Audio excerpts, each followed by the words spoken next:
చీకటి కమ్మిన జీవితంలో వెలుగు నింపావయా, వ్యర్థముగా ఉన్న జీవితానికి అర్థం చూపావయా.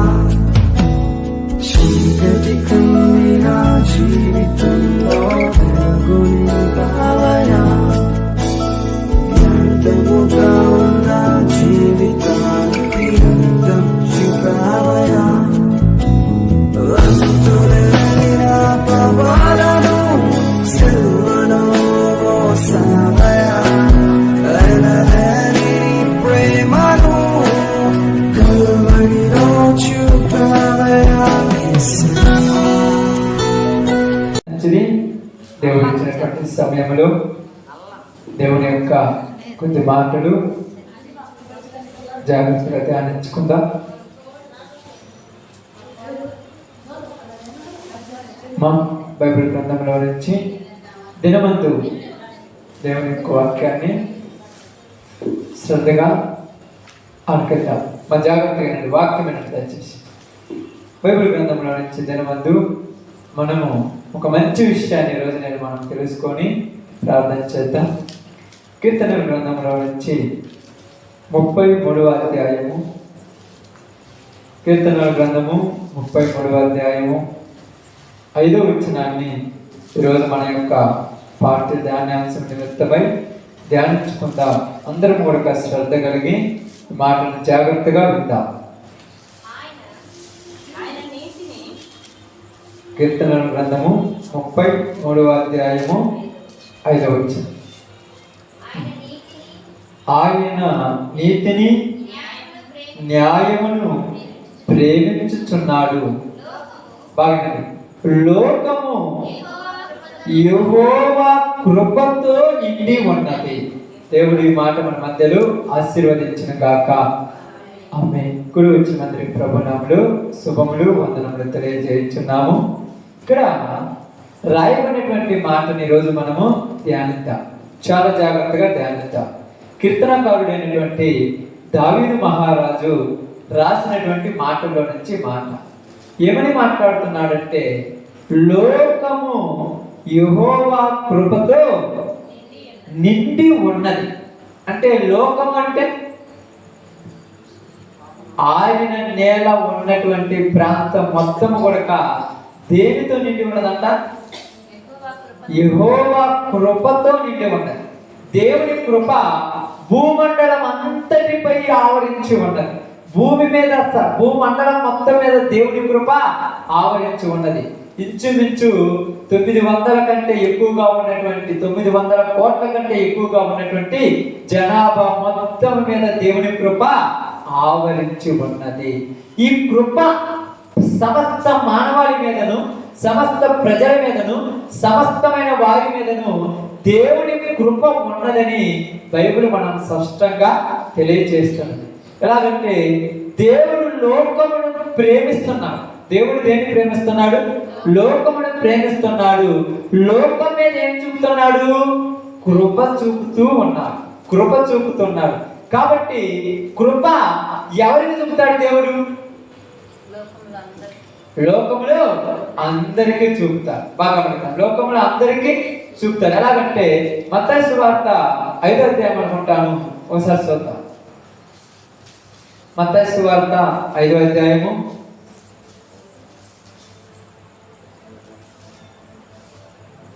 45వ వచనం జాగ్రత్తగా చూద్దాం.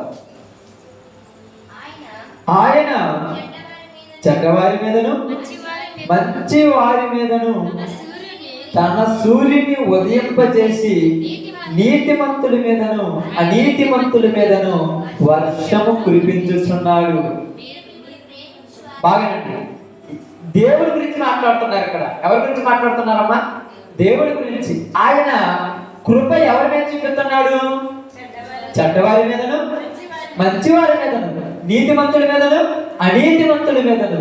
ఇప్పుడు చాలా మందికి వచ్చేటువంటి డౌట్ కానీ వచ్చేటువంటి ప్రాబ్లమ్స్ ఏంటంటే, తప్పు చేస్తున్నాం కాబట్టి మా మీద ఆయన కోపం తీర్చుకోలేదు కాబట్టి మేము తప్పు చేసినా ఒకటే, మీరు తప్పు చేయకపోయినా అంటే ఇప్పుడు ఈ సమానత్వం ఎక్కడొచ్చింది?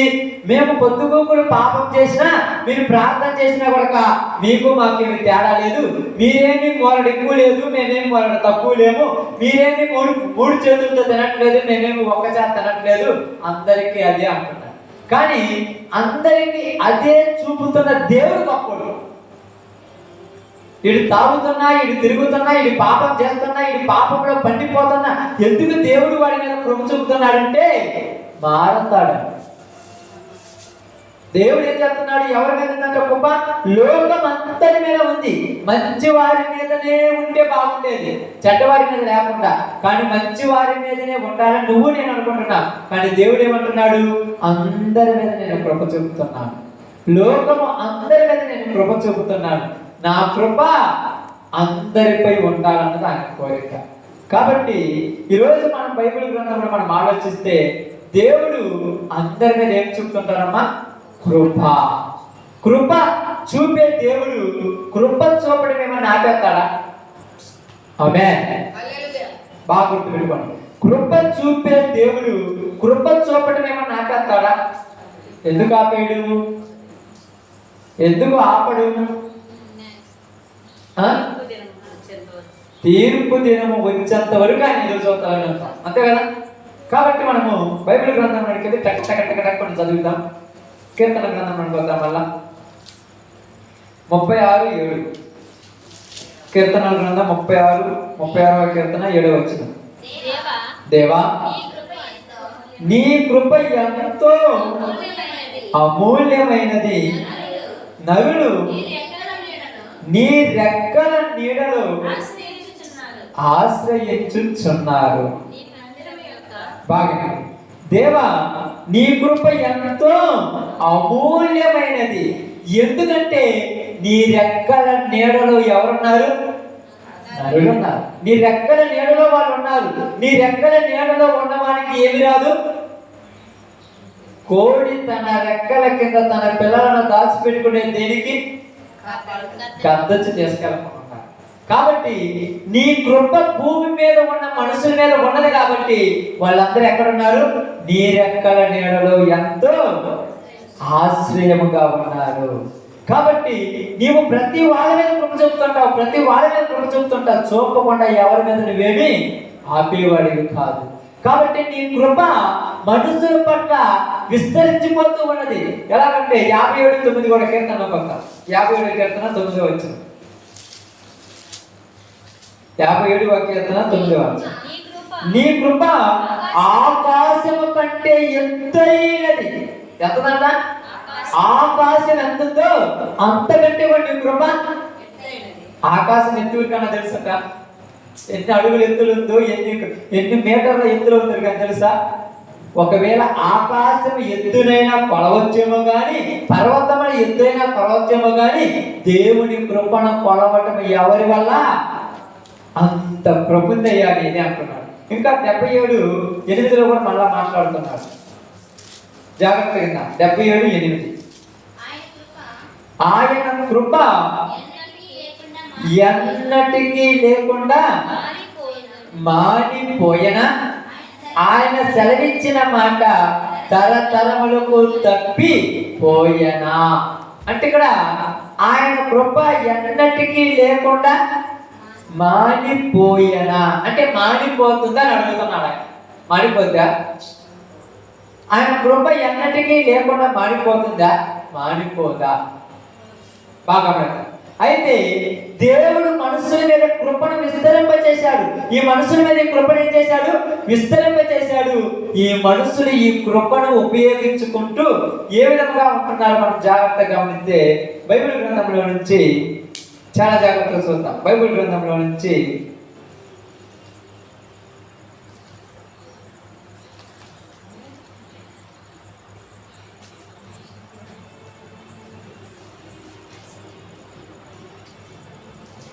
బైబిల్ గ్రంథంలో నుంచి కొరింథీయులకు రాసినటువంటి రెండవ పత్రిక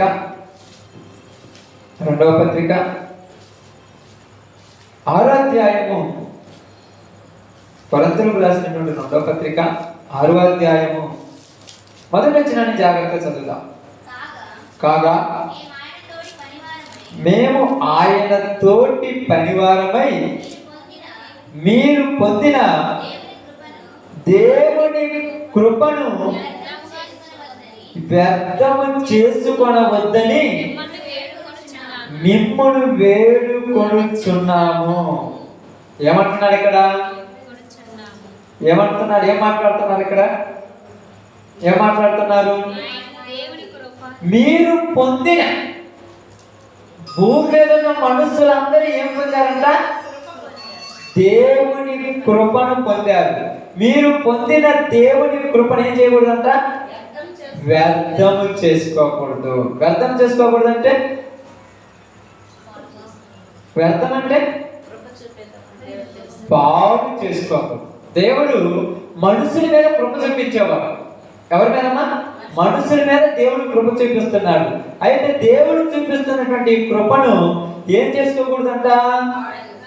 వ్యర్థము చేసుకోకూడదు. ఎవరు కూడా పాడు చేసుకోకూడదు. ఎందుకు చేసుకోకూడదు అనేది, ఎందుకు చేసుకోకూడదు, చేసుకునేది ఎలాగనో మనం బైబిల్ గ్రంథంలోనే పొందాం. జాగ్రత్త చూద్దాం. బైబిల్ గ్రంథంలో నుంచి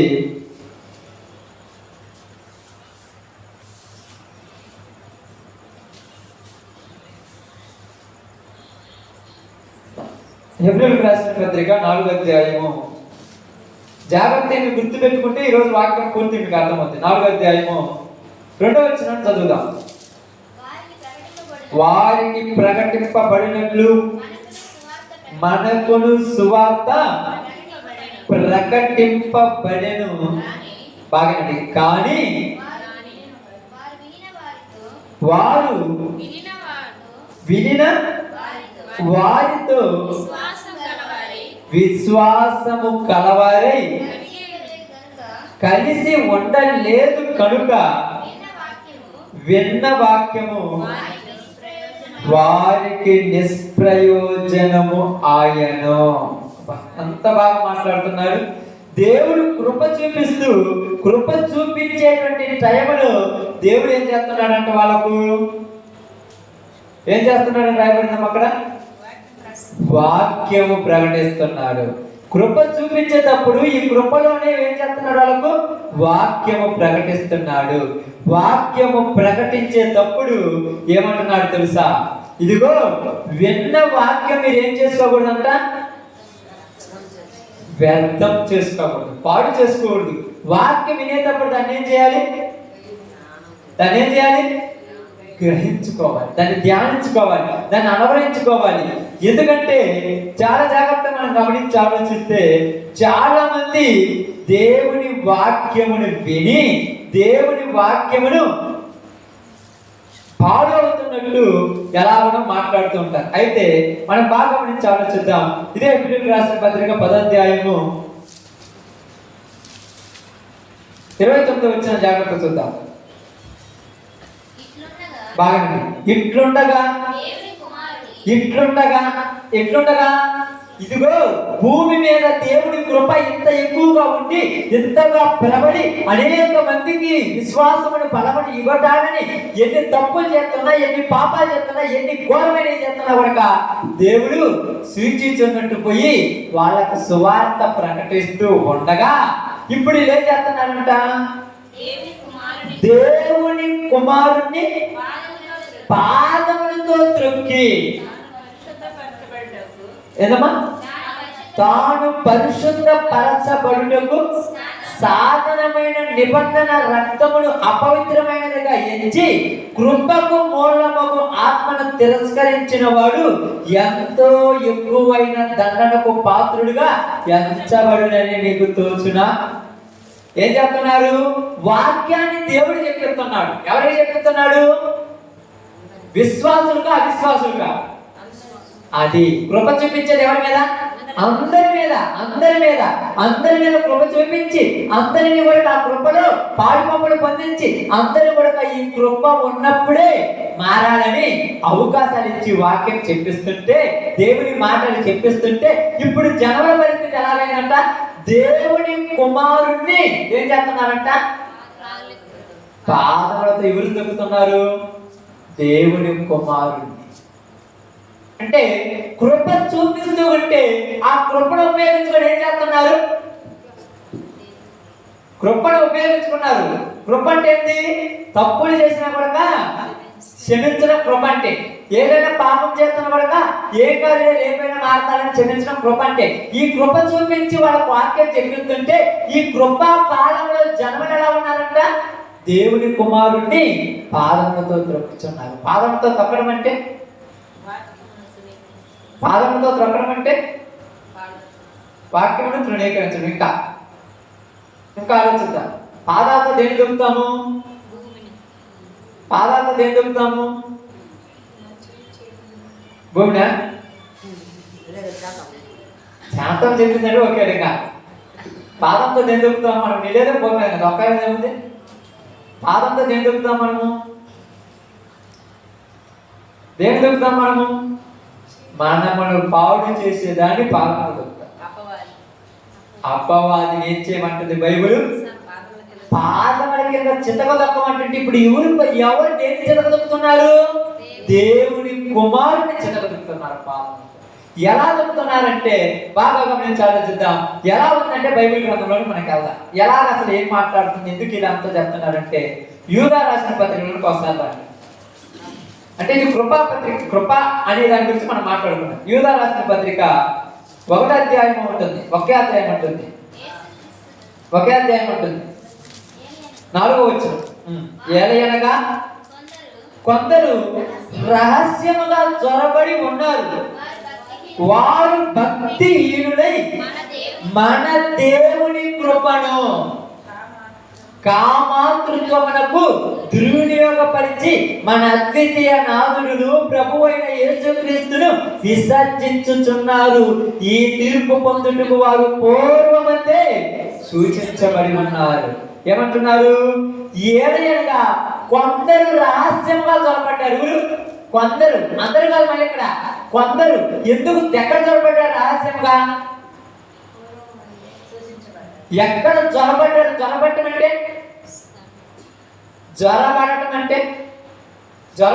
తెలుసుగా. జ్వరపడటం అంటే ఎక్కడ జ్వరపడతారు మీరు? భోజనాలు పెట్టే కాడ వెళ్ళిపో జ్వరపడుతుంటారు. ఎవరు జ్వరపడేది? భోజనాలు పెట్టే కాడ పిలిచిన వాడు కరెక్ట్గా ఉంటాడు. ఎందుకంటే నా ఇస్తాను, నాకు ఎప్పుడేం రెడీగా ఉండదని. పిల్లవాడు జ్వరపడతాను లోపల ముందు పెట్టంటారు.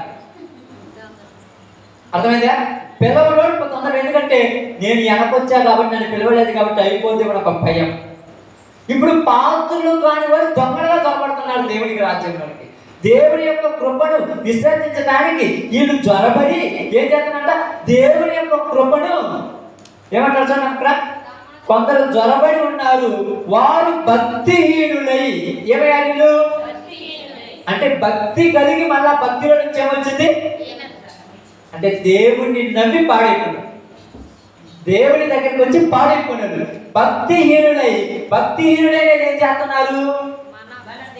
మన దేవుని కృపను కామాతృత్వమునకు దుర్వినియోగపరుస్తున్నారు. ఏం చేస్తున్నారు? ఇప్పుడు దేవుడి పరలోకం నుంచి ఏదైనా కృప చూపించి, దేవుని యొక్క వాక్యం ఎలా చెప్పించి, దేవుని మాటల చేత ఎలా బలపరచాలని, దేవుని వాక్యం చేత ఎలా నిలబెట్టాలని, ఆ పరలోక రాజ్యంలో ఎలా చేర్చాలని దేవుడు ఆశ కలిగి ఉంటే, ఈ పనికి వాళ్ళు చొరబడి ఏం చేశారంట? ఆ యొక్క కృపను ఏం చేస్తున్నారంట? కామాతృత్వమునకు దుర్వినియోగపరిచి. దేనికి ఉపయోగపడుతున్నట్ట? కామాతృత్వమునకు అని రాయాలి. కామాతృత్వమునకు అంటే దేవుని యొక్క కృప మనుషుల మీద చూపిస్తుంటే మనుషులు ఈ కృపను పొందుకొని దేవుణ్ణి విసర్జించి కామాతృత్వమునకు బలైపోతున్నారు. విశ్వాసం లేని జనాల్లో బలహీనత వచ్చేసాయి. భక్తి అనేది నాశనం అయిపోయింది. భక్తిహీనత వచ్చేసింది. కామాతృత్వం ఏంటంటే దేవునిలో ఉన్నామని చెప్పుకొని పాపములు చేయొచ్చు, వ్యభిచారం చేయొచ్చు, అబద్ధములు ఆడొచ్చు, దొంగతనాలు చేయొచ్చు. ఇలాంటి పాపముల కంటే కూడా దేవుని మందిరంలోనికి వచ్చి దేవుని నామానికి అవమానం తెచ్చే వాళ్ళు అయిపోయారు. ఎందుకంటే కృప చూపించిన దేవుడు ఎక్కడో పనికి మారినటువంటి పాప లోకంలో బతుకుతున్న నిన్ను పరలోక రాజ్యంలో చేరాలని ఆయన మందిరంలోనికి నువ్వు రావడానికి ఆయన అవకాశం ఇస్తే ఇక్కడికి వచ్చి సంఘాన్ని గబ్బు పెట్టేస్తున్నాడు. గబ్బు పెట్టడం అంటే చాలా మంది అంటారు. ఏమంటారు తెలుసా?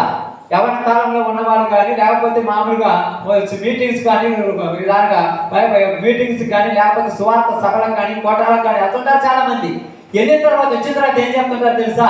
నేను అక్కడికి వెళ్ళాను, అక్కడికి వెళ్ళిన తర్వాత ఒక అమ్మాయిని చూశాను, నాకు నచ్చింది, ఆ అమ్మాయిని పెళ్లి చేసుకుంటా, లేకపోతే లేదు. ఈ అమ్మాయి నాకు ఒక అబ్బాయి నచ్చాడు, వాటిని పెళ్లి చేసుకుంటా, లేకపోతే లేదు. అంటే మీటింగ్స్ దేనికి ఉపయోగపడుతుంది? ఈ పనికి మానవాళ్ళకు పెళ్లి చూపులుగా. ఎక్కడ చూసామంటే ఒక చోట నేను మీటింగ్స్కి వెళ్తే ఆ ఊర్లోగా, అంటే మీటింగ్స్కి వెళ్ళి దేనికోసం వీడు దేవుడు కృప చూపించి నేను అనేక చోట్ల వెళ్ళి సువార్త చేయమంటే అక్కడికి వెళ్ళి పనికి మాలిన పనులు చేయడానిక, అక్కడికి వెళ్ళి దరిద్రమైన పనులు చేయడానిక. ఇప్పుడు ఎన్ని చోట్ల, ఎన్ని సంఘాలలో, ఎన్ని ప్రాంతాలలో ఈ పనికి మాలినటువంటి వాళ్ళు తయారైపోయి దేవుని యొక్క కృపను పాడు చేస్తున్నారు. దేవుని మందిరానికి వచ్చేది దేవుని మాట వినడానికి. ఇక్కడ వినడానికి ఎవరు వచ్చేవాళ్ళు ఉన్నారు? అందరూ ఏదేదో చూడటానికి వచ్చేవాళ్ళు ఉంటారు. పాడైపోయారు. దేవుని యొక్క కృపను ఏం చేస్తున్నారు? కామాతృత్వములకు దేవుని యొక్క పరిస్థితి ఎంత దరిద్రమైపోయింది చూడండి. కావాలంటే బాగా గమనించండి. ఇంతలా దేవుని సంఘములు, దేవుని మందిరములు, దేవుని వాక్యం చెబుతూ, ఒక పక్క దైవజనులు వాక్యం చెబుతూ, ఒక పక్క సువార్త గాయకులు పాటలు పాడుతూ, ఒక పక్క దేవుని మందిరములు, దేవుని వాగ్దానాలు రాయబడినటువంటి ఈ ప్రదేశంలో కూర్చొని పనికి మాలిన తలంపులు ఆలోచిస్తున్నారంటే ఇలా మనుషులు అందామా లేకపోతే దెయ్యాలందామా? అసలు ఈ మనిషిని పుట్టిన అసలు చెప్పండి. ఈ ప్రదేశంలో కూకున్నప్పుడు సెల్ ఫోన్లో మాట్లాడటము, సెల్ ఫోన్తో స్టార్టింగ్ చేయడం ఏం పని నేర్చుకున్నారు వీళ్ళు? నువ్వు మందిరానికి వచ్చి దేన్ని నేర్చుకోవడానికి? దేవుడి వాక్యాన్ని నేర్చుకోవడానికి, దేవుడి గురించినటువంటి. ఇక్కడికి వచ్చిన తర్వాత ఆలోచిస్తుంటారు. ఇక్కడికి వచ్చిన తర్వాత ఏదేదో తలంపుడు. ఎవరు రమ్మన్నారు వీళ్ళను? దేవుడు నీకు కృప చూపించేది నువ్వు పాడైపోవాలని కాదు, నువ్వు బాగుపడాలని. వచ్చిన అవకాశాన్ని బాగుపరచుకోవడానికి ఉపయోగించుకుంటున్నావా, ఇంకా పాపం పండటానికి ఉపయోగించుకుంటున్నారా? లోకంలో జనాలు ఆలోచించండి. ఎన్ని దిక్కులు రావటం లేదు, ఎన్నిసార్లు న్యూస్లలో వస్తుంది చూడండి. ఇదిగో ఇక్కడికి వెళ్ళిన తర్వాత అక్కడ దైవజనులు వచ్చినటువంటి వాళ్ళ మీద ఘోరమైనటువంటి అత్యాచారాలు. ఏం నేర్చుకున్నారు లోకానికి? ఏం నేర్చుకుంటున్నారు? వచ్చిన వారితో ఏదేదో అసభ్యకరమైనటువంటి ప్రవర్తన. ఏం నేర్పిస్తున్నారు ఈ లోకంలో? దేవుడు నిన్ను దేనికి పంపించాడు, దేవుడు నిన్ను ఎందుకు ఏర్పరచుకున్నాడు, నువ్వు ఎందుకు ఇలా పనికి మాలిన విధంగా తయారైపోతున్నాడు ఈ రోజున. వచ్చిన విశ్వాసులు కనుక ఇక్కడ దేవుడి వాక్యాన్ని వింటారు, కానీ దేవుడి మాట వింటారు, మళ్ళీ వెళ్ళిన తర్వాత దరిద్రమైనటువంటి ఆలోచనలు ఎందుకు? దీని ఏమంటారు చెప్పండి, ఆలోచించండి. ఇంత గొప్పగా మాటలేని, ఇంత మంచి దేవుడి వాక్యం చెప్తున్నా కనుక ఇంకా ఇళ్లలో ఈ యొక్క కామ కోరికలు అనేటువంటి ఇళ్లలో వచ్చిందంటే వాళ్ళు ఏమనాలి? ఎందుకు ఇలాంటి పరిస్థితి వచ్చింది? వాళ్ళని ఒక రకంగా చెప్పాలంటే కళ్ళల్లో కొంచెం కొవ్వు పట్టిందంట. మన భాషలో చెప్పాలంటే భయం లేదు వీళ్ళకి. అసలు దేవుడు అంటే లెక్కలేదు. ఎందుకంటే ఏమి జరుగుద్ది? ఇక్కడ దైవజనుడు వాక్యం చెప్తుంటే అటు పక్క కూర్చొని చెల్లో మాట్లాడుతున్నాడు. ఏం జరుగుద్ది? అంత లెక్కలేదు అన్నమాట. అంత పనికి మాలినటువంటి తనమైపోయిందా? దేవుడి ఎక్కడెక్కడ నువ్వు ఆశ్రయంగా నివసింపజేస్తుంటే దేవుడు నీకు చక్కగా అన్ని ఇస్తే నీ ఇష్టం వచ్చిన నువ్వు తిరగడానికి ఎందుకలా తయారైపోయావు? మనసుల్లో భయం తగ్గిపోయింది. దేవుడు కృప చూపిస్తుంటే పనికి మాలిన తాగుబోతుడి కంటే లోపలికి వచ్చి పనికి మాలిన తయారైనాడు. ఈడే ఘోరంగా తయారైపోయాడు దేవుడికి రోజు. కొంతమంది అంటారు అసలు గుది పంటగా తయారైపోయాడు అంటారు చూడండి. బయట పని పట్టొచ్చు, ఈ నూరు పడతాడు. బయట వాడు చచ్చిపోయి ఒక తాగిపోతాయి, తిరిగిపోతాయి, పనికి మాట్లాడమంటే ఏమంటారు తెలుసా? వాడు అంతేనంటాడు. కానీ దేవుడి మాట వింటే, దేవుడి వాక్యం వింటూ, దేవుడి మందిరంలో ప్రార్థన చేస్తూ, కన్నీళ్ళు వచ్చి మోకాల మీద కూర్చొని ఈడి పనికి మాల పని చేస్తుంటే ఎవరి పట్ల ఇప్పుడు దేవుడి కనికరం చూపించాలి. అందుకనే ఫిబ్రవరి రాసిన పత్రికలో మాట్లాడుతున్నారు చూడండి. అక్కడ చూడండి ఏమంటారు చూడండి. అక్కడ 10వ అధ్యాయం మనం చదివాం చూడండి. 10వ అధ్యాయం 29 చదివాం చూడండి. దేవుని కుమారుని పాదములతో త్రొక్కి తాను పరిశుద్ధపరచబడుటకు సాధనమైన నిబంధన రక్తమును అపవిత్రమైనదిగా ఎంచారంట. దేన్ని? నిబంధన రక్తము. ఏదా రక్తము? యేసు ప్రభు వారి శరీరము, ఆయన రక్తాన్ని అపవిత్రమైనదిగా ఎంచి ఏదోనే అందరూ తీసుకుంటున్నారు, నేను తీసుకున్నామని తీసుకుంటున్నారు. కానీ ఒక తీర్మానం కలిగి, ఒక తెగింపు కలిగి, అయ్యో వారం నుంచి ఈ వారం వరకు నేను మందిరానికి రాలేకపోయాను, ప్రార్థనకు రాలేకపోయాను, నాకు ఎన్నో సమస్యలు ఉన్నాయని నేను చెప్పుకున్నాను, అయ్యా నన్ను క్షమించమని కన్నీటితో ప్రార్థన చేసి దేవుని మందిరంలో ఆయన పాత్రలో చేయి వేసేది ఎవరు ఉన్నారా? కృప చూపిస్తున్నాడు కాబట్టి ఏదో దగ్గరికి వచ్చిందని పొగాకు వేసుకున్నాడు, మందు తాగినాడు, సిగరెట్ తాగేవాడు, వ్యభిచారం చేసేవాడు ప్రతి ఒక్కడు తీసుకోకపోతే దేవుడు ఫీల్ అవుతాడేమని తీసుకుంటున్నారు. ఊరు తీసుకోమన్నారే. ఇది పాదములతో త్రొక్కడం అంటే. చెప్పులను కాళ్ళకే వేసుకుంటాం, నెత్తిని పెట్టుకో. దేవుడి వాక్యాన్ని నెత్తిని పెట్టుకోవాలి, పాదాలతో తప్పకూడదు. పాదాలతో తప్పుతున్నామంటే దానికి విలువ లేనిదిగా చూస్తున్నారు. దానికి విలువ లేదు. నువ్వు ఆదివారం మందిరానికి రాలేకపోతున్నావు, ఎందుకు బుధవారం మందిరానికి రాలేకపోతున్నావు, శనివారం విజ్ఞాపనకి ఎందుకు రాలేకపోతున్నావంటే లెక్క లేకుండా అయిపోయారు దేవుడు అంటే. వాక్యాన్ని ఏం చేస్తున్నారు? తొక్కేస్తున్నారు. ఎవరిని తప్పుతున్నారు? వాక్యం అంటే ఏంటి? యేసు ప్రభువారు. యేసు ప్రభువారిని లెక్క లేకుండా చేస్తున్నారు. ఆయన ఆరోగ్యం ఇస్తేనేమో స్తోత్రాలు చెప్పేసి, బ్రతుకులు చెప్పేసి ఒక 500, 1000 రూపాయలు, 2000 కానుకలు వేసి వెళ్ళిపోతే కదా దేవుని కృప. దేవుని కృప నిన్ను కోరుకుంటుంది. ఇక్కడ దేవుని వాక్యాన్ని విసర్జించేవనుకో, దేవుని మాటను విసర్జించామనుకో, బాధపడేవాడు ఎవరు తెలుసా? దేవుని. సర్వలోకం మీద కృప చూస్తుంటే ఆ కృపలో నువ్వున్నావు, నేనున్నాను. నీకు నాకు ఇప్పుడు దేవుడు ఏం చెప్తున్నాడు తెలుసా? ఏమైంది నీ ఆలోచన, నీ బుద్ధి లేదా మారిపోతున్నాయి, నీ పద్ధతులు ఎందుకు మారిపోతున్నాయి? ఎందుకంటే నిబంధన రక్తం. ఆ రక్తం విలువ మీకు ఏం తెలుస్తుంది? ఎవరికైనా తెలుసా మా రక్తం విలువ? ఆ రక్తం విలువ నీకు తెలిస్తే దాని విలువ అర్థమయ్యేది. ఎలాగంటే మనం బాగా గమనించి ఆలోచిస్తే బైబిల్ గ్రంథంలో చూసినప్పుడు లూకా సువార్తలో కానీ, మత్తయి సువార్తలో కానీ, మార్కు సువార్తలో కానీ, యోహాను సువార్తలో కానీ, అపోస్తలులు రాసినటువంటి కొన్ని పత్రికలలో కానీ వాళ్ళు యేసు ప్రభు వారి యొక్క శిలువ ధ్యానం గురించి రాసినప్పుడు గుండె తరుక్కుపోతున్నాం. ఒక్కొక్కసారి చదువుతుంటే కళ్ళబట్టి నీళ్ళు పడుతుంటారు చదువుతుంటే. ఏదో వేషాలు వేసుకొని పొద్దున్న టైం పాస్ కోసం, సాయంత్రం టైం పాస్ కోసం 2 గంటల దూరి 3 గంటల దూరి ఆ టీవీల మీద కూర్చొని పనికి మనం నటించి చూసి నువ్వు ఎంత ఏడుతుంటే, రియల్ యాక్టింగ్ చేసేటువంటి ఈ యాక్టర్ గురించి నువ్వు ఎంత ఏడుతుంటే, రియల్ గా జీవితం జీవించిన యేసు ప్రభు చరిత్ర చూస్తే నీకు ఏ మెరుపు రావట్లేదా? వాళ్ళు ఎవరో 4 పచ్చ రూపాయల 4 పచ్చ నోట్ల కోసం ఒక ఏసీ నేర్చుకొని కళ్ళబెట్టి నీళ్ళు రావడానికి గ్లిసరిన్ అనేటువంటి ఒకటి పెట్టుకుంటే వాళ్ళకి తెలియకుండా నీళ్ళు వస్తుంటే ఆ యాక్టింగ్ లో వాడిపోతుంటే దాన్ని చూసి నువ్వు ఏడుతున్నావే. నీ కోసం ప్రాణత్యాగం చేసి నీ యేసు ప్రభువుని చూస్తే నీకు ఏడుపు రావడం లేదా? నా కోసం ఇంత త్యాగం చేశాడా, ఇంతగా నా కోసం ప్రాణమంతా దారపోసాడా, ఎందుకయ్యా నా కోసం ఇంత చేసేవనేటువంటి ఎవరికైనా జ్ఞానం ఉందా? ఆయన మరణం అర్థం కాదా జనాలు? ఆయన మరణం ఎవరికి అర్థం కాదు. ఎందుకంటే ఒక వ్యక్తి ఒక ప్రాంతంలోకి వెళ్ళి తన జీవితంలో తను సూసైడ్ చేసుకోవడం అంటే ఆత్మహత్య చేసుకొని నేను చచ్చిపోవాలనుకొని ఒక తీర్మానం తీసుకొని రేపు ఉదయం 6 గంటల కల్లా నేను చచ్చిపోదాను అని టైం ఫిక్స్ చేసుకొని ఒక హోటల్ రూమ్లోకి వెళ్ళి హోటల్లో ఒక రూమ్ బుక్ చేసుకొని లోపల కూర్చొని నైట్ అయిపోలేదే, తొందరగా అయిపోతే బాగుండని పండుకుంటే నిద్ర పోవట్లేదు, నేను లేచి తిరుగుదామంటే టెన్షన్ పడట్లేదు, టైం ఎప్పుడైపోతే నేను ఎప్పుడు చచ్చిపోదామని పక్కన ఇసం పాయిజన్ బాటిల్ తెచ్చుకున్నాడు. ఆ బాటిల్ పెట్టుకున్నాడు. టైం పొద్దుపాక ఏం చేయాలో అర్థం కాక ఆ టేబుల్లో ఉన్నటువంటి కింద ఒక డ్రాయర్ లాగ్గానే దాని లోపల ఒక చిన్న బుక్ దొరికింది. అప్పుడే ఏం చేద్దామని ఆ బుక్ తీసి చదువుతూ ఉంటే ఇంకా చదవాలి అనుకొని చదవగా చివరికి తిరిగి చూశాక టైం 7 అయిపోయింది. అయ్యో నేను చనిపోవాల్సిన టైం అయిపోయింది, ఎందుకు ఇలా అయిపోయిందని చూడగానే చదువుతుంటే ఇంకా చదవాలి అన్నప్పుడు యోహాను సువార్త బైబిల్ యొక్క క్రొత్త నిబంధన అనేటువంటి బైబిల్ పుస్తకం చదువుతూ యోహాను సువార్తలో లాస్ట్ 19, 20, 21, 23, 24, 25 అధ్యాయాలు అట్లా చదువుకుంటూ వస్తున్నప్పుడు ఆయన మనసులో అనిపించింది, అసలు నేను ఎందుకు చచ్చిపోవాలి? ఇక్కడ ఎవరో నా కోసం చచ్చిపోయారంట, నేను ఎందుకు చచ్చిపోవాలి? ఎవరికి నేను చచ్చిపోకూడదని దాని గురించి నేను సినిమా తీయాలి అనుకొని ఆలోచించినప్పుడు ఒక సినిమా తీయడానికి ఎవరు దొరుకుతారని ఆలోచించినప్పుడు ఒక వ్యక్తి దొరికారంట, కొత్త హీరో. ఆయన దగ్గర పోయి ఒక సినిమా తీయాలనుకుంటున్నాను, తెస్తావా అన్నాడంట.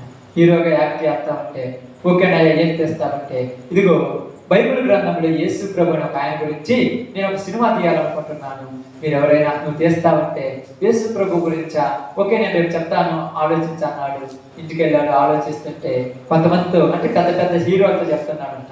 వాళ్ళందరూ అంటున్నారు, ప్రారంభంలో నువ్వు ఇలాంటి సినిమా తీస్తే నువ్వు సినీ ఇండస్ట్రీలో నువ్వు గొప్పవాడివి కాలేవు, ఎందుకంటే యేసు ప్రభు గురించి తీయాలంటే ఒక పాట ఉండదు, ఒక ఫైట్ ఉండదు, ఒక రొమాన్స్ ఉండదు, ఒక లవ్ ఉండదు, ఏముండదు. యేసు ప్రభు గురించి ఏముంటది? నువ్వు అలాగా యాక్టింగ్ చేసి బట్టలు లేకుండా ఒక గోసిగుడ్డ కట్టుకొని అలాగ నువ్వు యాక్ట్ చేస్తే నిన్ను ఎవరు కూడా ఇష్టపడరు అనగానే ఏదేమైనా కూడా నేనైతే తీద్దామని ఫిక్స్ అయిపోయిన తర్వాత ఇప్పుడు ఈ డైరెక్టరు ఆ యొక్క హీరో దగ్గరికి వచ్చి, ఇదిగో హీరో, మనం ఈరోజు మొదటగా ఒక స్టార్ట్ ప్రారంభించుకుందాము, ఈరోజు స్టార్ట్ చేసుకుందాం అనగానే ఓకే ఓకే అని చెప్పాడంట.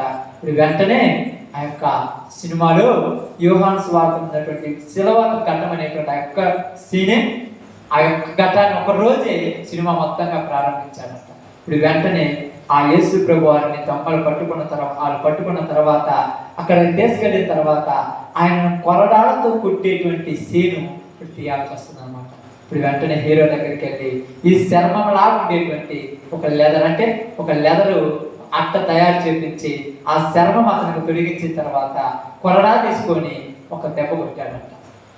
కొట్టగానే ఇప్పుడు అంటున్నాడు, ఇదిగో నువ్వు ఆ దెబ్బని నువ్వు తగలగానే నువ్వు ఒక విధమైనటువంటి ఫీలింగ్తో నువ్వు ఏడ్చినట్టుగా, ఎంతో బాధపడినట్టుగా నువ్వు రియాక్ట్ కావాలనగానే ఓకే అన్నాడంట. ఇప్పుడు వెంటనే అతను ఆ యొక్క చర్మం తొలగించి ఈ యొక్క కొరడా తీసుకొని కొట్టగానే అతను వెంటనే ఫీల్ అయ్యాడు, చాలా బాగా యాక్ట్ చేస్తున్నాం, పర్లేదని. మరలా ఏమంటే రెండో దెబ్బ కొట్టమనగానే మరలా కొట్టనంటే ఏమన్నా నీకేమన్నా ఇబ్బంది ఉందా, లేకపోతే నీకేమన్నా దెబ్బ తగ్గుతుందంటే నాకేం లేదు, అంత కంఫర్ట్గా ఉంది. మరలా మూడోసారి కొట్టమనగానే మూడోసారి, నాలుగోసారి కొట్టగానే తెలియకుండానే ఈ లెదర్ అనే దాంట్లో నుంచి చిన్న హోల్ పడి ఆ యొక్క పుత్తి కడుపు దగ్గర ఒక చిన్న గాయం పడింది. ఆ గాయం పడగానే వెంటనే నీళ్లు పాస్ట్ ఎంతలా ఉన్న చిమ్ముతాయో అలాగా ఆ రక్తం అంతా పడక ఇలా కారిపోతుంది. కానీ వెంటనే హాస్పిటల్కి తీసుకెళ్ళగానే 12 కుట్లు పడ్డాయంట. 12 కుట్లు పడిన తర్వాత అతడు బెడ్ మీద ఉన్నప్పుడు ఇప్పుడు ఈ సినిమా డైరెక్టర్ అనేటువంటి మెల్ గిబ్సన్ అనేటువంటి ఆయన ఇదిగో వెంటనే వెళితే ఆ హీరో నన్ను ఏమన్నా తిడతాడేమో, ఒకవేళ ఏందా ఇలాంటి ఘోరమైనటువంటి సీన్ తీసేమని నన్ను ఏమన్నా అంటాడేమని ఒక 5-6 రోజులు ఆగిన తర్వాత హాస్పిటల్కి వెళ్ళిన తర్వాత అక్కడికి వెళ్ళి ఆ హీరో పేరు జేమ్స్, నేను జేమ్స్ ఎలా ఉన్నావని ఇప్పుడు వెంటనే ఆయన ఏమంటున్నాడు తెలుసా? నేను వేసిన క్వశ్చన్కు నేను బాగున్నాను బాగలేదు ఎన్ని కాకుండా వెంటనే అంటున్నాడు, అయ్యా ఇదిగో నీవు తీసేటువంటి ఈ యొక్క సినిమా ఇది సినిమా ఘటనగా తీస్తున్నాము, ఇది అనుభవించినటువంటి యేసుక్రీస్తు వారు నిజంగా ఇలాగనే గాయాలు తిన్నాడా అని అడిగాడు. ఆయన అన్నాడంట, అవునయ్యా నిజంగా ఆయన మనమైతే లెదరేసుకున్నాం కానీ ఆయన ఒట్టి శరీరం మీద గాయాలు తిన్నాడంటే ఇలాగ ఎన్ని దెబ్బలు తిన్నాడు ఆయన అన్నాడంట.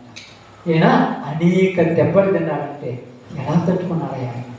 ఒక చిన్న దెబ్బ ఈ యొక్క లెదర్లో నుంచి లోపలకు తడవగానే నేను తట్టుకోలేకపోయాను, ఇలాగ అనేక దెబ్బలు ఎలా తట్టుకున్నాడంటే వెంటనే ఏమన్నాడు తెలుసా ఆయన? మెల్ గిబ్సన్ ఆయన మన కోసం అంట, నేను ఏం చేసేనే నా కోసం ఆయన ఇన్ని దెబ్బలు తిన్నాడయ్యా, నేను ఈ ఒక్క దెబ్బ తగిలితే నేను 12 కుట్లు పడ్డాయి, నేను మళ్ళా కోలుకోవడానికి 1 నెల పడుతుంది, నేను ఏం చేసేనే నాకు అవసరం ఆయన చేశాడంటే నీ మీద నా మీద ఆయన కృప చూపిస్తున్నాడయ్యా, ఈ లోక ప్రజలందరి మీద కృప చూపిస్తున్నాడయ్యా, ఆయనకు మనం కావాలని అందుకోసమే ఈ దెబ్బలు తిన్నాడంట అనగా వెంటనే ఆయన ఏమన్నాడు తెలుసా?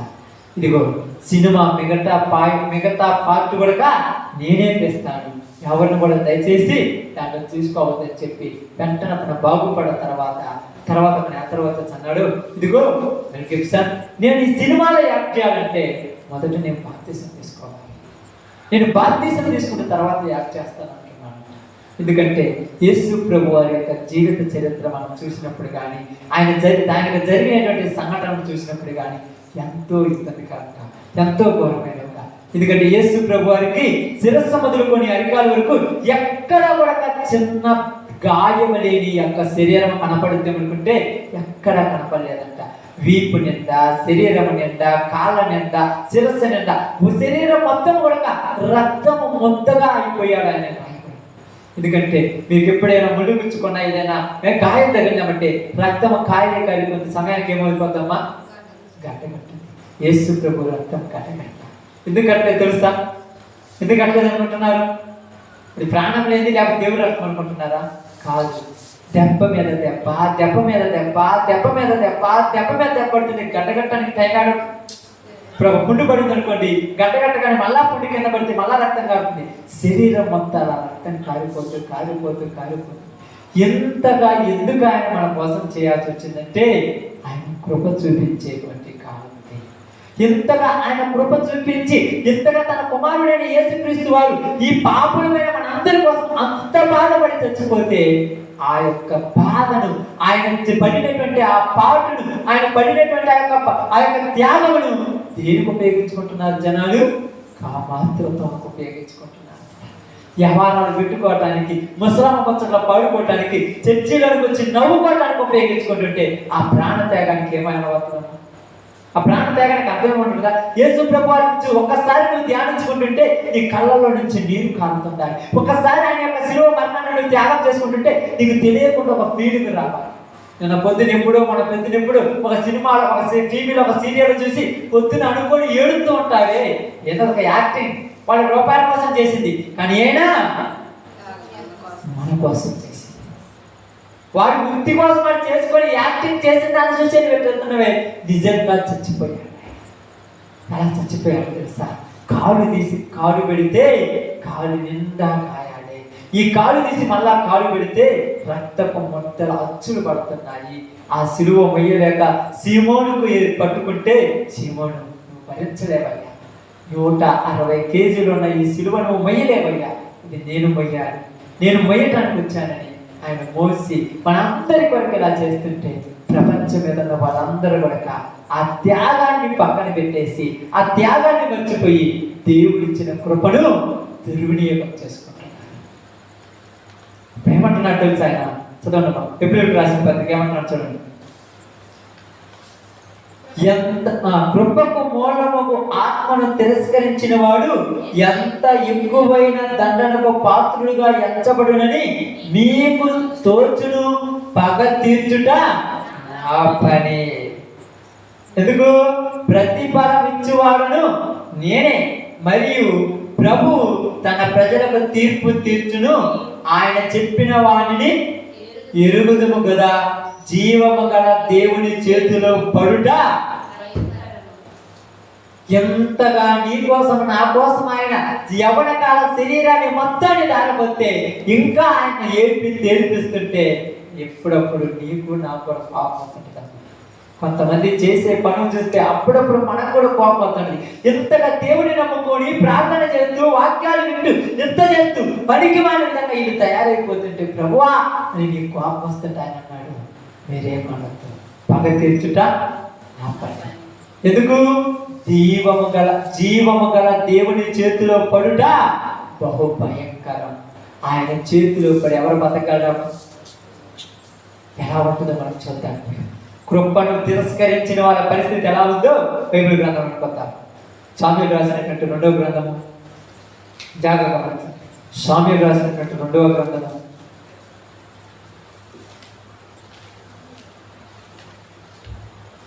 7వ అధ్యాయము.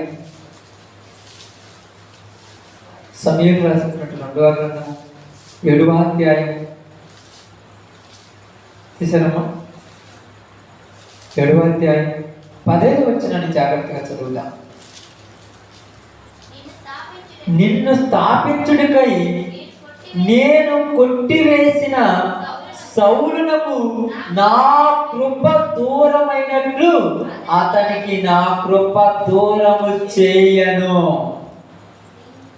బాగానండి. నిన్ను స్థాపించుటకు, ఎవరిని స్థాపించుటకు? ఎవరి గురించి మాట్లాడుతున్నారు ఇక్కడ? ఎవరితో మాట్లాడుతున్నాడు? ఎక్కడు కొండల తట్టున, పర్వతాల మీద, లోయలలో గొర్రె పిల్లలను కాసుకుంటున్నటువంటి దావీదు మహారాజుని తీసుకొని వచ్చి ఇశ్రాయేలు సింహాసనం మీద కూర్చుని పెట్టినాడు జీవము కలిగిన దేవుడు. ఆ ఇశ్రాయేలు సింహాసనం మీద కూర్చున్నటువంటి దావీదు మహారాజు తన యొక్క మేడ గదిలో పడుకొని ఆలోచించుకుంటూ నేను ఇలాగా సరపి వేసినటువంటి విన్నలో పడుకొని దేవుని మందసం గుడారంలో ఉండటం నాకు నచ్చలా. అందుకై నేను నా దేవుని కొరకు ఒక మందిరం కట్టాలనుకుంటున్నాను. ఎవరు? దావీదు. నేను ఒక మందిరం కట్టాలనుకుంటున్నాడు. వెంటనే ఇప్పుడు దేవుడు ఏమంటున్నాడు తెలుసా? దావీదు ఈ మందిరము కట్టుటకు నీకు అర్హత లేదు, నీ గర్భవాసమున పుట్టబోవు వాని ద్వారా నేను మందిరమును కట్టించుకుంటాను అని చెబుతూ ఇప్పుడు ఏమంటున్నాడు తెలుసా? నీ గర్భవాసమున పుట్టబోవు వానికి నేను నా కృప ఎప్పటికీ దూరం చెయ్యను. మరి ఎవరికి దూరం చేశానంటున్నాడు? ఎవరికి దూరం చేశాడంటే ఆయన కృప నిన్ను స్థాపించుటకై నేను కొట్టివేసిన సౌలునకు నా కృప ఏం చేశానంటున్నాడు? దూరం చేశాను. సౌలుకు దేవుడు కృపను ఏం చేశాడు? దూరం చేశాడు. దూరం చేయడం అంటే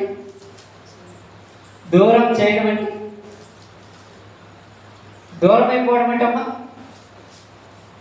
తీసివేశాడు. ఎలాగా?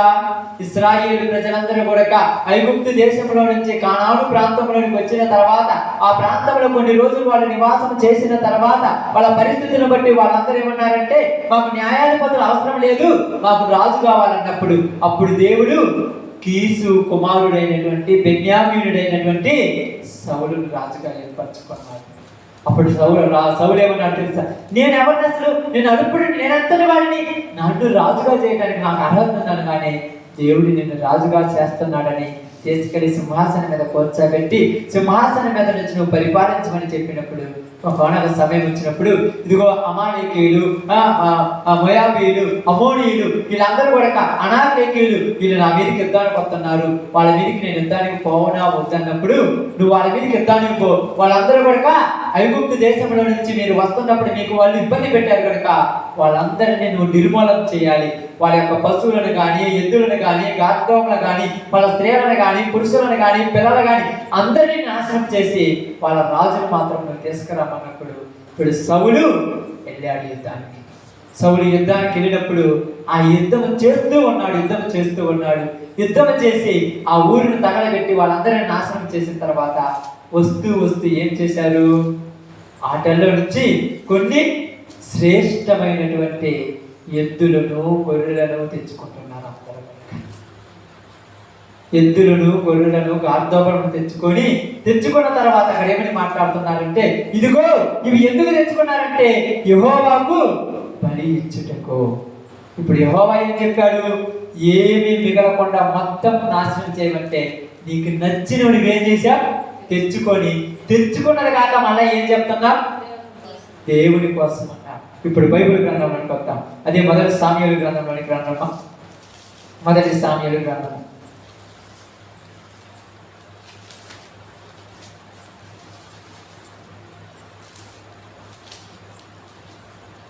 మొదటి సామ్యూయేలు గ్రంథము 11వ అధ్యాయము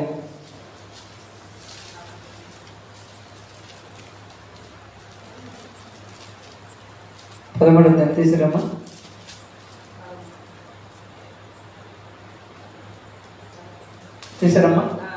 11వ అధ్యాయము 13, 14 చదువుగా.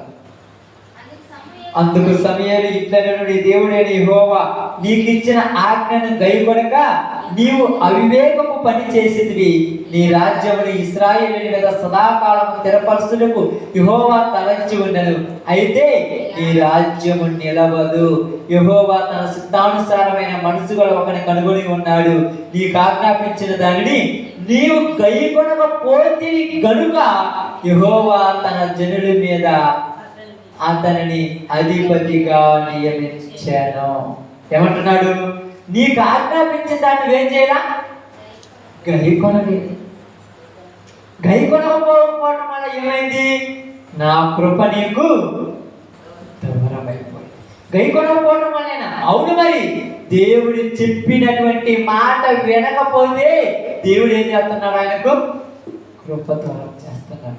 ఎలాగంటే బాగా మేము ఆలోచిద్దాం. చూడండి, అదే మొదటి సామ్యూయేలు గ్రంథం 16వ అధ్యాయం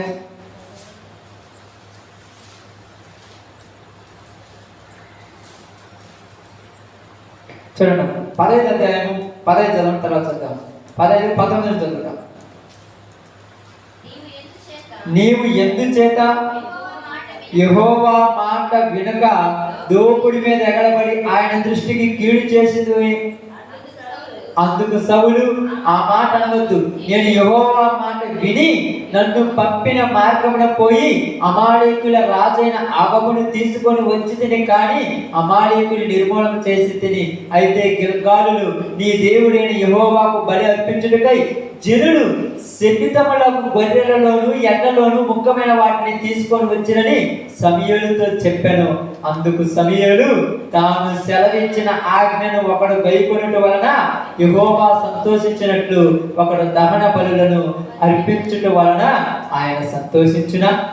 ఆలోచించుము, బలి అర్పించుట కొనుటే మాట వినుట. బలి అర్పించడం ముఖ్యం కాదు, అర్పణ తేవటం ముఖ్యం కాదు, దేవుడి చెప్పింది వినటమే శ్రేష్టము. ఏది శ్రేష్టమంట? దేవుడి చెప్పింది వినటమే శ్రేష్టము.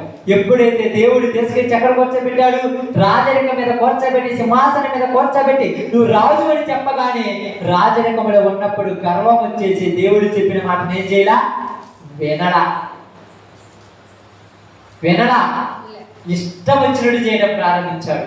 కొన్ని ఎక్కువ వాటర్ తీసుకొచ్చి దేవుడికి బలి అర్పించాలనుకున్నాడు. నువ్వు అర్పించేదే నాకు తెలియదు, ఆయన చెప్పింది చేయి. ఇప్పుడు వెంటనే ఏమైందో చూడండి. సమూయేలు మొదటి గ్రంథం 16-14 ఇప్పుడు చదవం.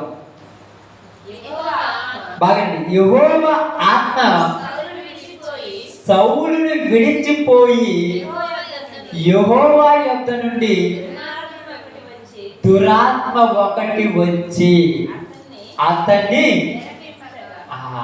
ఎప్పుడైతే కృప సౌలుని విడిచిపోయిందో, కృప విడిచిపోగానే దేవుని ఆత్మ ఏమైంది? సౌలు దగ్గర నుంచి, సౌలు మీద నుంచి దేవుని ఆత్మ పక్కపోగానే ఇప్పుడు సౌలు మీదకి ఆత్మ వచ్చింది. ఇప్పుడు దురాత్మ వచ్చినాడు ఎక్కడుంటాడు? దురాత్మ వచ్చినాడు ఎక్కడుంటాడమ్మా? ఎలా ఉంటాడు తెలుసా? దురాత్మ వచ్చినప్పుడు బాగా మనం చూసి గమనిస్తే, ఆలోచిస్తే దురాత్మ వచ్చినాడు ఎట్టుంటాడు? ఎప్పుడు కూడక దురాత్మ వచ్చినాడు ఎట్టుంటాడు? ఎప్పుడు కూడక విస్సపు చూపు, విస్సపు బుద్ధి. సౌలు కంట దావీదు మీద ఏ బుద్ధి ఉందంట? విస్సమ బుద్ధి ఉన్నదంట. ఎందుకు ఇలా ఉంది విస్సమ బుద్ధి? సౌలుకి ఎదుటి వాళ్ళని ఏం చేస్తున్నాడు ఇక్కడ? ఆ స్త్రీలంట పాటలు పాడిరంట. ఏం పాటలు పాడిరంట చూడండి ఇక్కడ 18వ అధ్యాయంలోకి వచ్చిన తర్వాత 7వ వచనము. ఆ స్త్రీలు గాన ప్రతిగానములు చేయించు వాయించు సౌలు 1000 కొలదయు దావీదు 10,000 కొలదయు శత్రువులను హతము చేసిరని ఆ మాటలు సౌలునికి ఇంపుగా ఉండనందున అతడు బహు కోపం తెచ్చుకొని దావీదునకు 10,000 నాకు 1,000 స్తుతులు పాడిరే, రాజ్యం తప్ప మరి నాకేమున్నదని చెప్పి కాబట్టి నాట నుండి సౌలు దావీదు మీద విసపు చూపు. నువ్వు సంఘములో ఉన్నావు, దేవునిలో ఉన్నావు, దేవుని మందిరంలో ఉన్నావు, నీ మీద నా మీద అందరి మీద ఉన్నది ఆయన కృపే. మరి నీ సహోదరుని మీద నీకెందుకు విసపు చూపు? ఈరోజు నీ సహోదరుని మీద నీకెందుకు విసపు చూపు? విసపు చూపు అంటే ఏంటి? విసపు చూపు అంటే ఏంటి? ఇక్కడ సౌలులో ఉన్నది ఏ చూపు? విసపు చూపు అంటే ఎట్లాడిది? బాగా విసపు చూపు అంటే జరిగిన సందర్భం ఏంటి? దావీదు 10,000 కొలది, సౌలు 1,000 కొలది. అంటే ఏం చేస్తున్నారు ఇక్కడ? బాగా ఆలోచించండి. దావీదు 10,000, సౌలు 1,000. అంటే ఇప్పుడు ఆయన ఏం చేశారు జనాలు? సౌలు కంటే దావీదును పొగిడారు. వాళ్ళని పొగిడితే ఈయనకేం కాదా? నచ్చరా? ఎవరైనా పాట బాగా పాడానంటే నీకెందుకు అంతలా మొఖం చిన్నబుచ్చుకుంటున్నావు? మళ్ళీ వాక్యం చెప్పారంటే ఎందుకు అంతలా మొఖం చిన్నబుచ్చుకుని వాళ్ళతో మాట్లాడుకుంటున్నారు? ఈరోజు ఏమైంది? వాళ్ళకు విసపు చూపు. ఎందుకు వచ్చింది విసపు చూపు? దేవుని ఆత్మ పోయింది, దెయ్యం ఆత్మ వచ్చింది. అప్పుడప్పుడు ఎవరు అంటారు, అబ్బాయి భోజనం చేస్తున్నారమ్మా అంటే భోజనం చేస్తుందంటే ఎందుకన్నా నువ్వు పట్టింది దెయ్యమాత్మ. కృప ఏమైంది వాళ్ళలో నుంచి? ఎందుకు తొలగిపోయింది? ఆజ్ఞ మీరారు. ఏమైండ్రు? ఆజ్ఞ మీరారు. దేవుడి వాక్యం వినరు. దేవుడి వాక్యం వినరు వచ్చి కూర్చొని అదని ఇదని ఆ మాట ఈ మాట అంటారు. ఎందుకు ఎలా వేసుకొచ్చుకుంది? ఎవరినైనా పొగిడితే వీళ్ళు ఒప్పుకోరు. ఎందుకు ఒప్పుకోరు? సౌలుకు పట్టిన ఆత్మే ఎలాగ పట్టింది. సౌలుకి ఎందుకు ఆత్మ పట్టింది? సౌలు మీద నుంచి దేవుడు ఏం తొలగించాడు? కృప. ఏ కృప? రాజ్యము తీసేశాడు. కాబట్టి వీళ్ళు కూడా తొందరపాటులో ఏమైపోతారని అర్థము. తొందరపాటులో ఏమైపోతారు? రాజ్యంలో నుంచి బయటకు వెళ్ళిపోతారు. అప్పుడప్పుడు కొన్ని రోజుల తర్వాత ఏం చేస్తారు తెలుసా? కొన్ని రోజుల తర్వాత అబ్బోబో బాగా నా పాత, అబ్బోబో డబ్బులు ఇచ్చేది దేవుడి పనికి, మేము ఈలేమా ఇది మాట్లాడతారు. కొన్ని రోజుల తర్వాత ఆదివారాలు ఎకనామాలు కడుతుంటారు. ఇంకా కొన్ని రోజులు విజ్ఞాపన ఎకనామం కడతారు. ఇంకా కొన్ని రోజుల తర్వాత ఆదివారాలు ఎకనామాలు కడతారు. చివరికి ప్రార్థన గుణవాడే బాగుకునేవాళ్ళే ఏమవుతుంది అంటారు. అంటే దేవుని కృప వాళ్ళ మీద నుంచి పూర్తిగా తరిగిపోయింది. ఇప్పుడు ఎళ్ళకు ఏముంది? వాళ్ళ మీద దురాత్మ వచ్చింది. అందుకని మీరు ఎవరైనా పోయి రాండ్రమ్మ ప్రార్థన కంటే మీ మీద ఇసుక చూపుకుంటారు. నువ్వు బాగుపడుతుంటే ఓర్చుకోలేరు. నువ్వు దేవుని మందిరం ఓడిస్తుంటే ఓర్చుకోలేరు. నువ్వు దేవుని గురించి పాటలు పాడుతుంటే ఓర్చుకోలేరు. నువ్వు దేవుని మాటలు చెప్తుంటే ఓర్చుకోలేరు. ఎందుకు ఓర్చుకోలేరు? పట్టిన ఆత్మలు అంటారు. ఎందుకు ఆత్మలు కంటే దేవుని మాట వినలేదు జనాలు. కాబట్టి ఇక్కడ అదే అంటున్నారు తెలుసా? దావీదు మీద సౌలుకి ఏం చూపిందంట? విచ్చపు చూపు. కాబట్టి ఇక్కడ మనకి ఏమంటున్నారు చూడండి. ఇప్పుడు దావీదుకి ఏమంటున్నారు తెలుసా? ఇదిగో దావీదు, సౌలు మీద నుంచి నా కృప ఏం చేశాను? తొలగించాను. కానీ నీ మీద నీ కుటుంబం మీద నా కృప ఏం చేస్తానన్నాడు? ఏం చేస్తానమ్మా? చదివారుగా 7:15 2 సమయాలు 7:15 చదివారుగా. ఏం చేస్తానంట? సౌలునకు దూరం అయినట్టుగా నా కృప నీకు దూరము. చదవండి, లేకపోతే మీకు డౌట్ వస్తే చదవండి. ఇప్పుడు చదివారు కాబట్టి మళ్ళా చదవండి. నిన్ను స్థాపించుటకై నేను కొట్టివేసిన సౌలు మీద నా కృప దూరమవునట్లు అతనికి నా కృప దూరం వచ్చేయను. అతనికి ఎవరికి బాగా గమనించాలి. ఎవరి గురించి మాట్లాడుతున్నారు ఇక్కడ? వాక్యం అర్థం కావాలంటే సందర్భం గుర్తుండాలి ఒకటి. రెండోది ఎవరు మాట్లాడుతున్నారో తెలియాలి. ఎవరితో మాట్లాడుతున్నారో తెలియాలి. ఏమి గురించి మాట్లాడుతున్నారో తెలిస్తే వాక్యం అర్థమవుతుంది. ఇప్పుడు ఇక్కడ ఎవరు మాట్లాడుతున్నారు? దేవుడు మాట్లాడుతున్నాడు. ఎవరితో మాట్లాడుతున్నాడు? దావీదుతో మాట్లాడుతున్నాడు. ఎవరి గురించి మాట్లాడుతున్నారు? సౌలు గురించి. ఇంకా ఒక వ్యక్తి గురించి మాట్లాడుతున్నారు. ఎవరి గురించి? ఒక వ్యక్తి మాట్లాడే దావీదుతో. ఇదిగో నిన్ను స్థాపించుటకై సౌలును కొట్టివేసి సౌలుకు దూరం అయినట్లుగా నా కృప అతనికి దూరం కాదు. ఎవరు అతను? ఈ సందర్భాన్ని మీకు వివరించారు కదా. దావీదు మందిరము కడతానంటే నువ్వు కట్టద్దయ్యా, ఇంకొక ఆయన కడతానంటే ఎవరైనా? సొలొమోనుకు నా కృప దూరం కాదు. నీ గర్భవాసములో నుండి పుట్టే వాళ్ళక నా కృప, నీలో నుంచి సింహాసనం మీద కొండే వాళ్ళ మీద నా కృప. అందుకనే యెషయా గ్రంథము 55:3. యెషయా గ్రంథం 55:3. చెవియోకి నా యొద్దకు రండి. మీరు బాగా వినండి, బాగా ఆలోచించండి. మీరు వినిన ఎడల వినని ఎడలమ్మా? వినిన ఎడల అంటే వినని ఎడల? వినిన ఎడల మీరు బ్రతుకుదురు, నేను మీతో నిత్య నిబంధన చేసేదను, దావీదులకు చూపిన శాశ్వతమైన కృపను మీకు చూపుదును. ఆమేన్. ఏమంటున్నారు? వినిన ఎడల వినని ఎడల? వినాలి. ఏం వినాలి? దేవుని మాటలు వినాలి. వినడం అంటే ఏంటిది? చెయ్యడం. వినడం అంటే సౌలు విన్నాడు కానీ చేసిందా? చేయలేదు. కాబట్టి సౌలు మీద ఉన్న దేవుని కృప ఏమైంది? తొలగిపోయింది. కానీ దావీదు ఎప్పుడైతే చేశాడో దావీదు మీద దేవుని కృప ఏమైంది? శాశ్వత కాలం ఉంటుంది. మీరు కూడా నా మాట వింటే, ఎవరి మాట వినాలంట? దేవుని మాట మనం కూడా వింటే ఆయన ఏం చేస్తారంట? శాశ్వతమైన కృప మనకు చూపును. ఎందుకంటే చూడండి 54:10 చదవండి. అదే విషయం 54:10. పర్వతములు తొలగిపోయినను మెట్టలు తద్దరిలను నా కృప నిన్ను విడిచిపోదు, సమాధాన విషయమైన నా నిబంధన తొలగిపోదు అని నీ యందు జాలిపడి యెహోవా సెలవిచ్చుచున్నాడు. పర్వతాలు పోయినా ఇంకా మెట్టలు తద్దరిలిన దేవుని కృప నీకు నాకేం కాదంట? వీడిపోదు. ఎందుకు వీడిపోదు? దేవుని మాటను వినాలి, దేవుని వాక్యంని వినాలి. భూమి మీద అందరి మీద ఆయన కృపది లేదంట, కానీ కొంతమంది కృపలో నుండి ఏమైపోతున్నారు? ఎందుకు తొలగిపోతున్నారు? మాట వినకుండా దేవుని కుమారుని పాదములతో త్రొక్కి దేవుని కుమారుని యొక్క విలువ తెలియకుండా కృపలో నుండి ఏమైపోతున్నారు? కొంతమంది తొలగిపోతున్నారు. దేవుడు తీసేయక వీళ్ళే తొలగిపోతున్నారు. కొంతమంది మీద నుంచి దేవుడే తీసేస్తున్నారు. సౌలుకు దూరం చేసిన దేవుడే. దూరం అంటే ఏంటి? దగ్గర కొంచెం కొంచెం ఎడబాస్తూ ఉంటుంది. కాబట్టి ఈరోజు నీకు నాకు కూడా దేవుని కృప దూరం అవుతుందేమో ఆలోచించు. సౌలులో విషమ బుద్ధి పుట్టింది.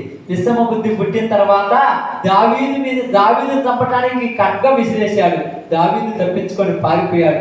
మరలా ఏమనుకున్నాడు తెలుసా? అనవసరంగా నేను దావీదు మీద కత్తి విసిరానే, అయ్యో నేను తప్పు చేశాను అన్నాడు. మరలా దావీదుతో సమాధాన పడ్డాడు. మరలా దురాత్మ వచ్చింది, విషమ బుద్ధి పుట్టింది, దావీదు మీద కత్తేశాడు. ఉంటే కొద్ది పగ రోజు రోజుకి ఏమైపోతుంది? దావీదును చంపాలి, దావీదును చంపాలి, దావీదు ఉంటే నాకు అడ్డమవుతాడు. అంత దానికి దారి తీస్తుందమ్మా కృప తొలగిపోతే. నీకు అడ్డమవుతుందా? నువ్వు ఏ పని చేస్తున్నావు? అడ్డమవుతుండ్రు. దేవుడు నిలబెడితే నువ్వెవరికి వద్దని కట్టడానికి? దేవుడు ఏర్పరచుకుంటే నువ్వెవరు అడ్డమని చెప్పడానికి? దావీదు నాకు అడ్డమవుతాడు, ఎప్పుడైనా నా రాజ్యం దావీదుకు పోతున్న భయంతో ఇప్పుడు ఏమైపోయింది? దావీదు మీద పగబెట్టుకోవడం ప్రారంభించారు. దేవుని కృప తొలగిపోతుంటే మనసుల్లోకి ఏమొచ్చేస్తుంది? భయం. ఒక భయం వచ్చేస్తుంది. ఎప్పుడు ఏమవుతుందో తెలియదు. అయ్యో నేను మందిరానికి రాలేదేమో, మందిరంలో నుంచి నన్ను నెట్టేస్తాయేమో, మందిరంలో నన్ను రావడానికి అవకాశం ఉండదేమో. ఎందుకు నీకు భయం పట్టిందంటే దేవుడి కృప నీకు విడిగిపోతుంది. దెయ్యం పండుగ దగ్గర అయిపోతుంటారు జనాలు. దెయ్యం పండుగ దగ్గర అవుతుంటారు. ఇప్పుడు మందిరానికి వస్తుంటారు, అమాస పొన్నాలకు వచ్చి రోజు వచ్చారు మీద సాడి చెప్తుంటారు. ఎందుగా చెప్తున్నారంటే మీరేమనుకోవాలి? సౌలు బుద్ధి ఎలా బుద్ధి ఒకటి అనుకోండి. సౌలుకి ఏమైంది? దేవుని కృప తొలగిపోయింది. మరి ఎందుకు సాడే చెప్తున్నాడంటే ఏళ్ళ మీద కూడా దేవుని కృప ఏమైంది? తొలగిపోయింది. దేవుని కృప తొలగిపోగానే సౌలు మీదకి వచ్చింది ఏమాత్మ? మరి ఏళ్ళ మీదకి ఏమాత్మ వస్తుంది? దెయ్యాల కాడ కూర్చుంటారు, దెయ్యాల పనులు చేస్తుంటారు, దెయ్యాల మాటలు మాట్లాడుతుంటారు, దెయ్యాల దగ్గర పోయి నవ్వుకుంటుంటారు. మోకాళ్ళని కూర్చొని ప్రార్థన చేయలేకపోతున్నారంటే అర్థమైంది కృపలో నుంచి పక్కా పోయావు. ఏ పూజామునే లేచి మోకాళ్ళ దండ వేయకుండా పొద్దున్నే లేచినామంటే బయటికి వెళ్ళిపోయి మూలన్నటువంటి పొరక పట్టుకున్నామంటే కృప పోయింది. నీ కాలం కూడా దగ్గర పడ్డదని జాగ్రత్త. పొద్దున్నే లేచిన తర్వాత ఏ పూజ ప్రార్థన మర్చిపోయారు ఎంతమంది అంటున్నారు. తర్వాత బైబిల్ చదువుకోవడం మర్చిపోతున్నారు, తర్వాత ప్రార్థన చేసుకోవడం మర్చిపోతున్నారు. పొద్దుగుంకులు పని పని పని పని.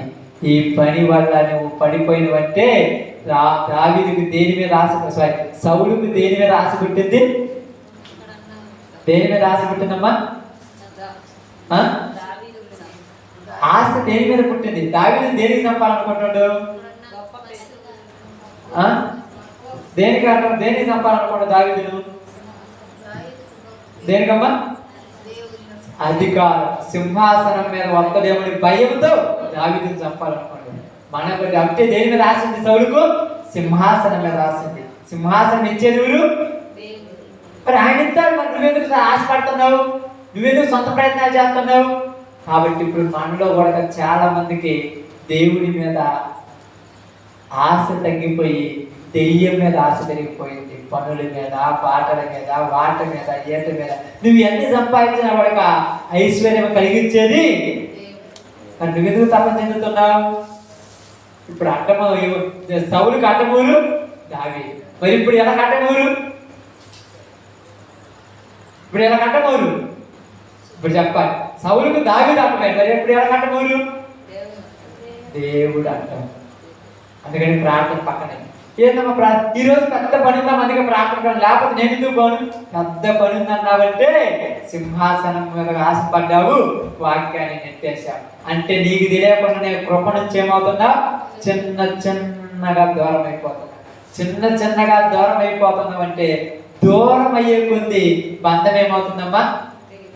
తెగిపోవటానికి దగ్గర పడుతుంది. లబ్బర్ ఉందిగా, మీకు తెలుసు కదా, జల్లకేసిన లబ్బరా బాగా ఎక్కువ లాగుతుంటే లావు ఉన్నది కూడా ఏమవుతుంది? తింటే కొద్ది సన్నమైపోతుంది అంటే దూరం అయిపోతుంది. ఇంకా కొద్దిగా ఎక్కువ లాగితే మళ్ళా అతికేయడం కుదురుద్దా? ముడేయాలి. ముడి కనపడుతూనే ఉంటది. నీ జీవితంలో, మా జీవితంలో, మనందరి జీవితాలలో కృప నుండి దూరం అయిపోతున్నారంటే వాక్యాన్ని వినట్లేదు. రెండోది ప్రార్థనలు చేయట్లేదు. మూడోది మందిరాలకు రాలేకపోతున్నారు. ప్రారంభం ఏం తెలుసా? మందిరానికి రాలేక. ఒక దైవజనుడు ఒక మాట అన్నారు, ఆదివారం మందిరానికి రాకుండా ఎవరంట? మీకు చెప్పాను, గుర్తుందనమాట.